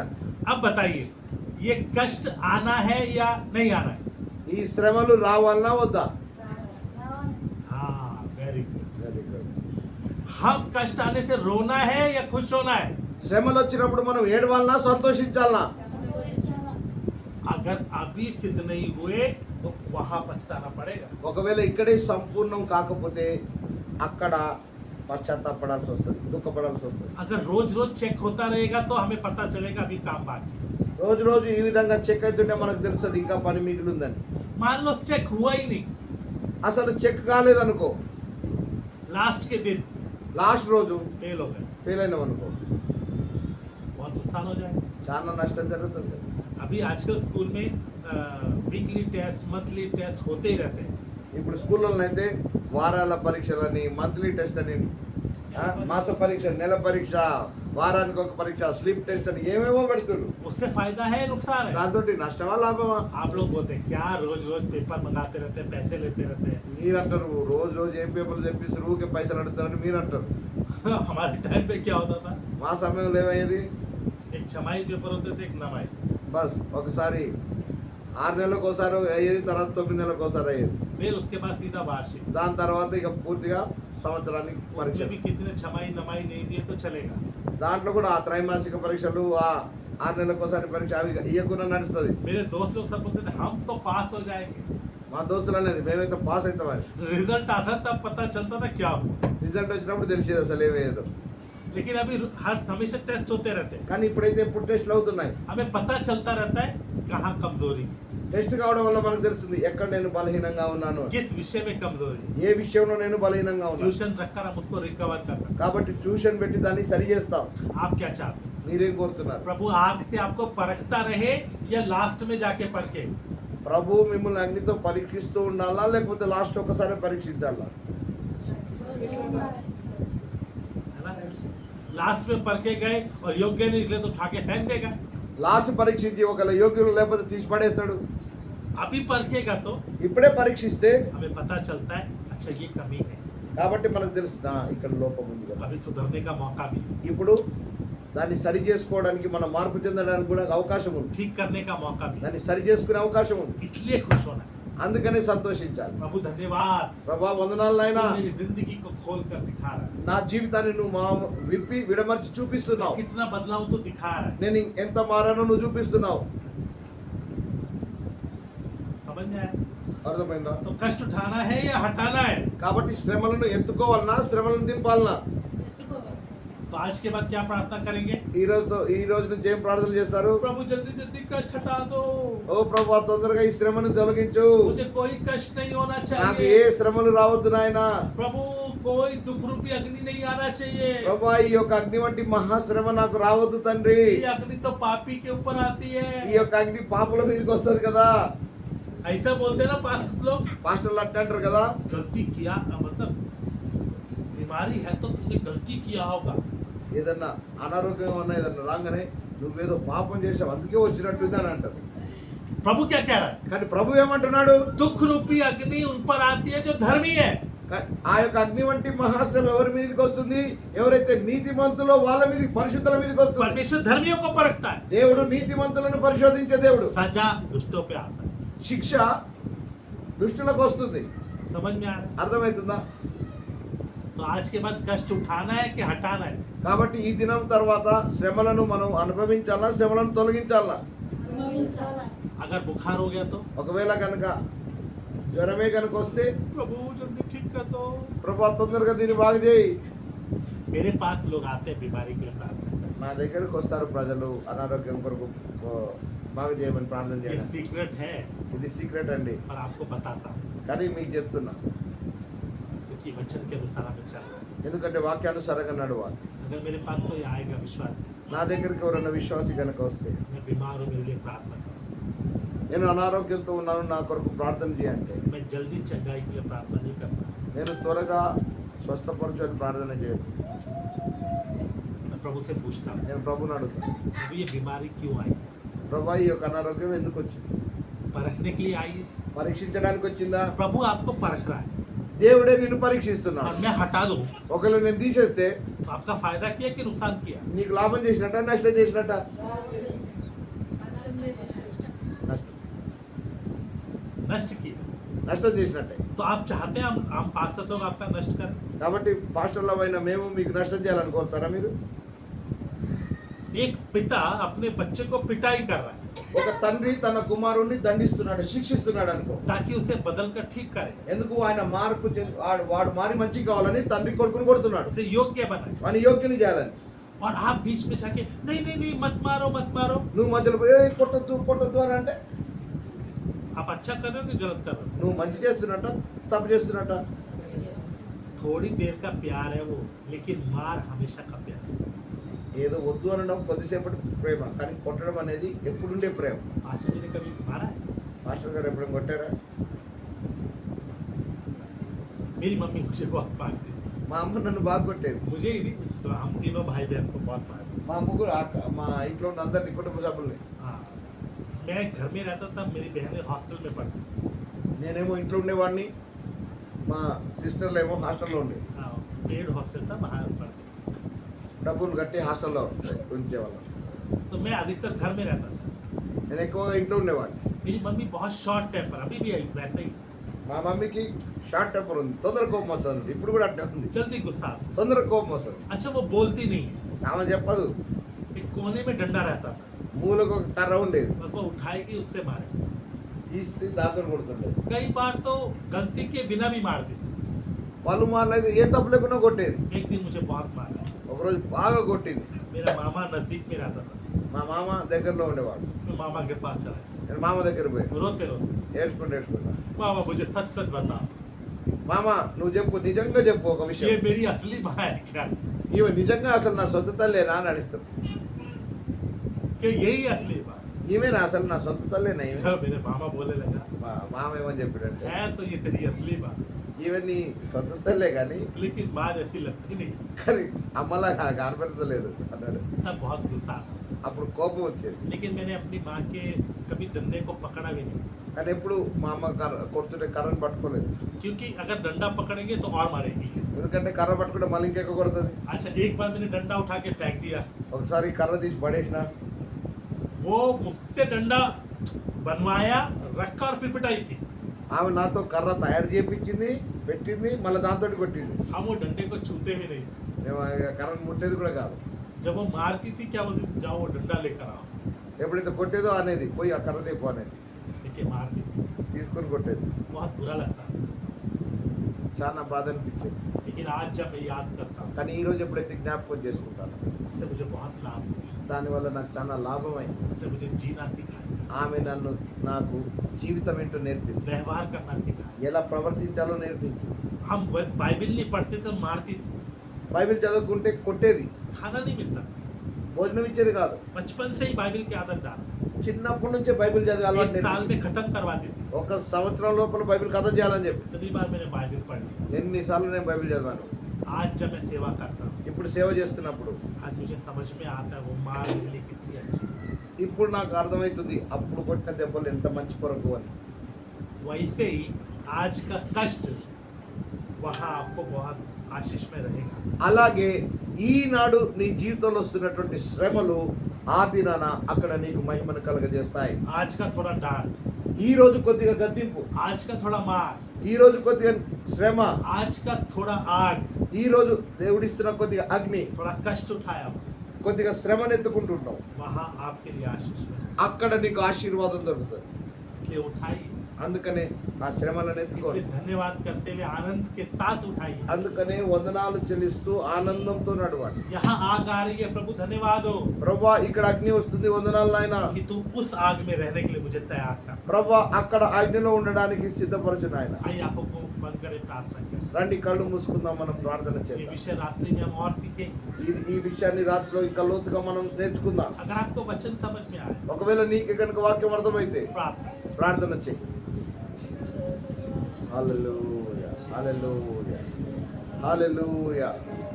దేవుడు మనతో మాట్లాడినటువంటి ఈ యొక్క వాక్యాన్ని మనం ధ్యానం చేసుకుంటూ సమర్పణ చేసుకుందాం. అవును నాయన, నా జీవితంలో నువ్వు అనుమతిస్తున్నటువంటి ఈ యొక్క శ్రమలు, నా జీవితంలో ప్రభు నువ్వు అనుమతిస్తున్న ఈ యొక్క కష్టాలు, ఈ నిందలు, అవమానాలు, ఈ వ్యతిరేకతలన్నీ కూడా ఓ ప్రభు నన్ను నీ వలె మార్చాలని, నాలో ఉన్న ప్రతి లోపము తొలగిపోవాలని, నీతిమంతులను పరిశోధించే దేవా నువ్వు నన్ను ప్రేమించి పరిశోధిస్తున్నావని నువ్వు తెలియజేశావయ్యా.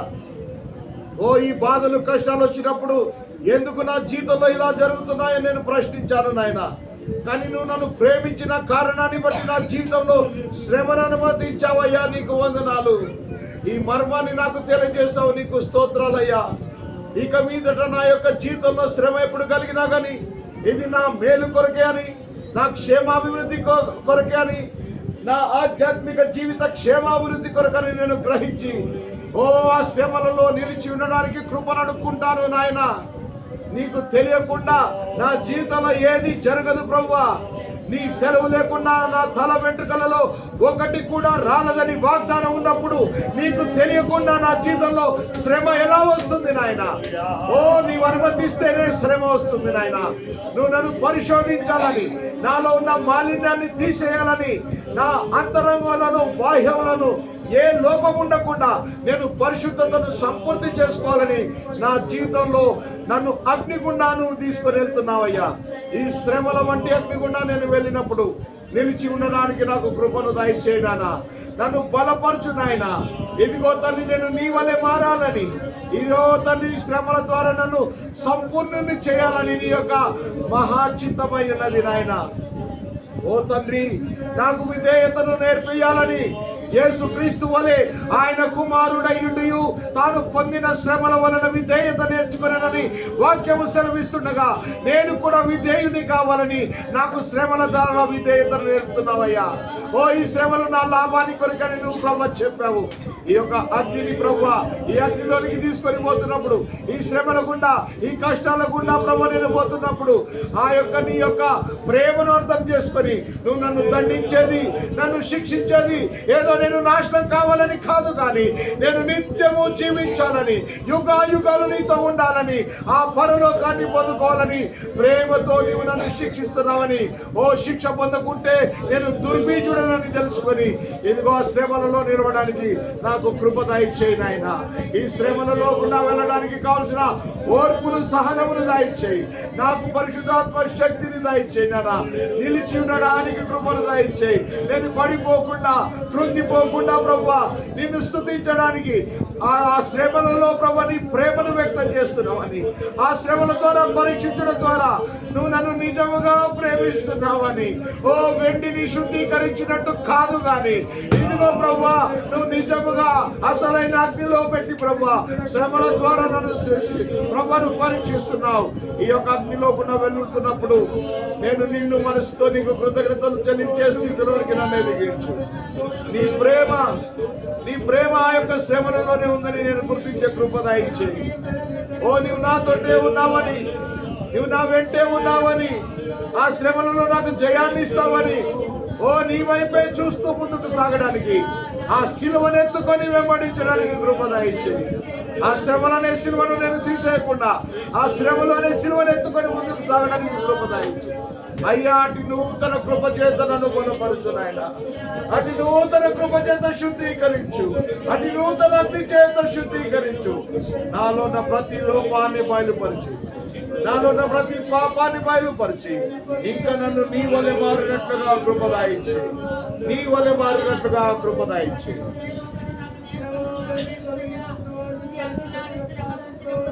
హల్లెలూయా హల్లెలూయా హల్లెలూయా హల్లెలూయా హల్లెలూయా. పరిశుద్ధుడా పరిశుద్ధుడా పరిశుద్ధుడా మహోన్నతుడా మహిమ కలిగిన మా ప్రభువా, కృప కలిగిన మా తండ్రి, సజీవుడైన దేవానికి వందనాలు స్తోత్రములు చెల్లిస్తున్నాం ప్రభా. ఈ సాయంకాల సమయంలో కూడా ప్రభా మీకు స్తోత్రములు దేవా. ఇదిగో తండ్రి మీరు మా అందరితో మీరు మాట్లాడిన విధానంగా మీ స్తోత్రాలు చెల్లిస్తున్నాము తండ్రి. అవును ప్రభా, మా భక్తి జీవితం ప్రభువా నాయనా, మాకున్న విశ్వాసము ప్రభువా నీకు స్తోత్రం. మీలో జీవించే ఆత్మీయత ప్రభువా నీకు స్తోత్రం చెల్లిస్తున్నాము. ఎలా ఉందో ఎలా కట్టబడుచున్నామో ప్రభా, ఎలాంటి పరిస్థితులు ఉన్నామో మీరు తెలియపరిచారు ప్రభువా నీకు స్తోత్రం చెల్లిస్తున్నాము. అవును ప్రభు, ఒకడు కడుచుండగా బంగారముతో వెండితో వెలగల రాళ్ళతో గడ్డితో కొయ్యకాలతో రాళ్ళతో కడుతున్నారని మీరు సెలవిస్తున్నారు ప్రభువా. అవును తండ్రి నీకు వందనాలు ప్రభువా. రాళ్ళు ఒకటే నిలబడుతున్నాయి, బంగారము వెండి వెలగల రాళ్ళు ప్రభా కర్ర గడ్డి అన్ని కూడా కాలిపోతున్నాయి ప్రభువా నీకు స్తోత్రం. దేవానికి వందలు నిలిచేది ఒకటి రాయే ప్రభువా. దేవానికి స్తోత్రం చెల్లిస్తున్నాం.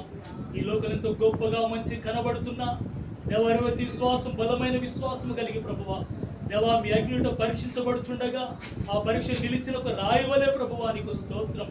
ఒక సజ్జమైన రాళ్ళ వలె మీరు ఒక్కొక్కరు నిలబెట్టడానికి ప్రభా మీరు ఇష్టపడుచున్న దేవుడవని నేను స్తుతిస్తున్నామయ్యా. నీకు వందనాలు స్తోత్రం చెల్లిస్తున్నాం దేవా. అగ్ని వంటి మహాశ్రమలు మా ముందు నిలుచుండగా నాయన సమయానుకూలంగా మనం పరీక్షించదలిచినప్పుడు ప్రభువా మీకు స్తోత్రములు దేవా. మీ పరీక్షల్లో నిలబడనుకున్న ఓర్పును ప్రభా మీరు అనుగ్రహించమని ప్రార్థిస్తున్నాను దేవా. ఈ శ్రమల్లో ఈ పరీక్షల్లో ప్రభా ఇబ్బందుల్లో ఇరుకుల్లో ప్రభా కృంగిపోకుండా అలసిపోకుండా తండ్రి ప్రభా కృషించిపోకుండా ప్రభువా తండ్రి మహా ఆనందమని ఎంచుకొని నాయన మీ కొరకు జీవించి సంతోషించే బిడ్డలుగా నేను సిద్ధపరచమని ప్రార్థిస్తున్న తండ్రి నీకు స్తోత్రం దేవా. మాకున్న ఇరుకుల్లో ఇబ్బందులు ఆర్థిక ఇబ్బందుల్లో అన్నింటిలో కూడా ప్రభువా దేవా మీరు మమ్మల్ని పరీక్షిస్తున్నారని దేవా మమ్మల్ని ప్రభు పరీక్షించి మా యొక్క విశ్వాసం మా యొక్క భక్తి పరిశుద్ధత ఎలాంటిదో మీరు పరీక్షించాలని చూస్తుండగా ప్రభువా దేవంతో నిలకడగా ఉండడానికి మీ కృపనివ్వండి ప్రభు. అన్ని జనుల వల్ల కాకుండా దేవా మీ బిడలముగా ప్రభు మీకు స్తోత్రం. నేను ఈ పరీక్షల్లో ప్రభు మహానందంగా ఎంచుకొని నేను గణపరిచి మయపరిచి బిడలని సాక్షులుగా నిలబెట్టుమని ప్రార్థిస్తున్నాను తండ్రి నీకు స్తోత్రం. నీ వాక్యం అందుకొరికే ప్రభువానికి వందనాలు. మమ్మల్ని బలపరచుట కొరికి మనం స్థిరపరచుట కొరికే ప్రభు ఇలాంటి వాక్యంకై మీ స్తోత్రాలు చెల్లిస్తున్నాం ప్రభా. ఈ మర్మములు ప్రభా, ఈ ఆలోచన ప్రభా, నీ వాక్యంకి లోతుల్లోనికి మమ్మల్ని నడిపించి మీ నామానికి మహిమ తెచ్చుకొని ప్రార్థిస్తున్నాం తండ్రి. నీకు స్తోత్రం. ప్రతి వారు కూడా ప్రభా మీ పరీక్షల్లో మీరు తీసుకొస్తున్న అజ్ఞతతో ప్రభువా నిలకడకుండా భాగ్యమును కృపను మీరు అందరికీ దయచేయమని ప్రభా మీకు స్తోత్రం. మీ దాసుని ఇంకను బలపరచు, మాతో మాట్లాడి మీ ఘనమైన నామాన్ని మయపరుచుకోమని యేసు అతి పరిశుద్ధమైన నామములో ప్రార్థించడం వేడుకుంటున్నాము తండ్రి. ఆమేన్.